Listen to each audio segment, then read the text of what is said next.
Deer season's over with. I'm fixing to go pull all my stuff and bring it in. Gotta go get my feeder, clean out my blind, and get ready for next year. If you saw one of my videos earlier, you saw that I had this cute little video of this squirrel that kept wanting to get in my feeder, and he finally chewed through the chicken wire and got in there where he could get corn right off the top of the feeder. I thought that was really cute. Then when I got up here and looked at my feeder, this is what I found. I noticed the other day, one of the last times I came up here to hunt, there was no corn on the ground. And I couldn't figure it out. I said it shouldn't be empty. So I went up here to shake the feeder, and I noticed, I went, well, what's that paper doing in there? And then I got to looking, and it looked like all the legs on the feeder had been chewed off. So the little rascal ruined my feeder because I showed him the courtesy of letting him go in there. And we're going to fix that. I may even invest in a good pellet gun next year. Well, I'm back at the house. I was checking out my feeder just to see how bad it was. Maybe I could fix it here, and then upon further inspection, oh man, chewed right through the feeder right into the battery area there. So I don't know if I'm gonna be able to fix it or not. I'm just gonna have to kind of take it apart. Well, worst case scenario, I'll just have to replace the feeder. I cannot believe the damage that the squirrel did to my feeder motor. Wow. All the way inside that thing. Probably got the wires and everything. I'll see if there's anything I can do to fix it. It was a very good motor. It was still working real good right up until then, so worth a shot. Well, the wiring and everything look like it's still intact. Okay.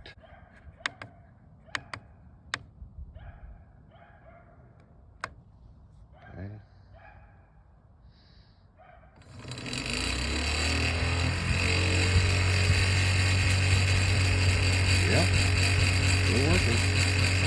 I was thinking on how I was going to go about repairing this with so much of that material gone on this feeder. I was going to get it to work. And after going through all the different options and everything, I had a thought, and I said, you know, I think I had an old feeder that the motor quit working on, and I'm notorious for not throwing stuff away. So I went in to my little storage room. With just a little bit of searching, I found my old feeder that the casing for it and everything is still perfectly intact. So what I'm going to go on and do then now is take the motor off of the one that's been destroyed and put it in this one. So that's going to be my new little project here. The hardest part was removing the spinner plate from the motors so that you could then pull the motor out from the inside. And that sucker was nasty. So I'm going to have to clean it up. But once you get it off, all you have to do then is take out these two screws that hold the motor on, and then it'll pull in from the inside out. The next part is to remove the digital display so I can get to all the mounting screws that are on the battery compartment so I can lift it up out of the way to get to the motor.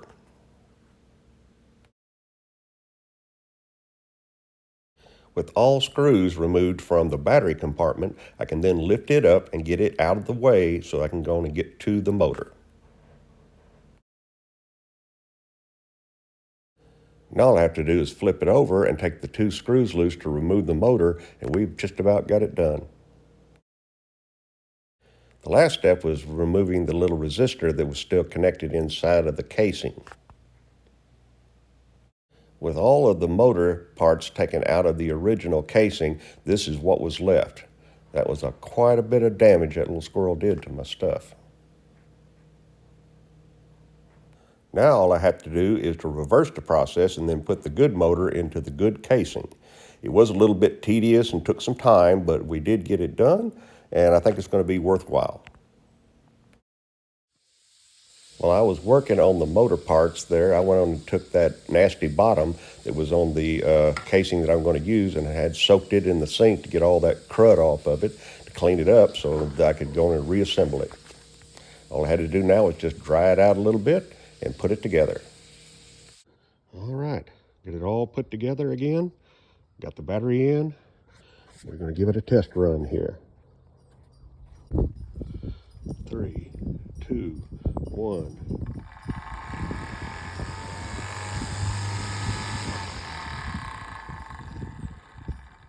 Haha, victory. Just saved myself about $60 for a new feeder. All I gotta do now is put it back on to my feeder bottom and I'll be all set for next year. Awesome. All right, got the feeder all put back together and mounted back onto the bucket. Now all we gotta do is repair the squirrel cage that I built to keep the squirrels out of it.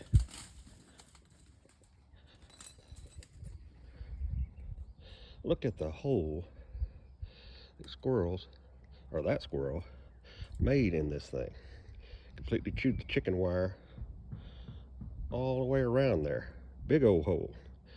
The good news is I've got some more newer chicken wire and I'm going to go and repair that and put it back on, and then we've got it all done.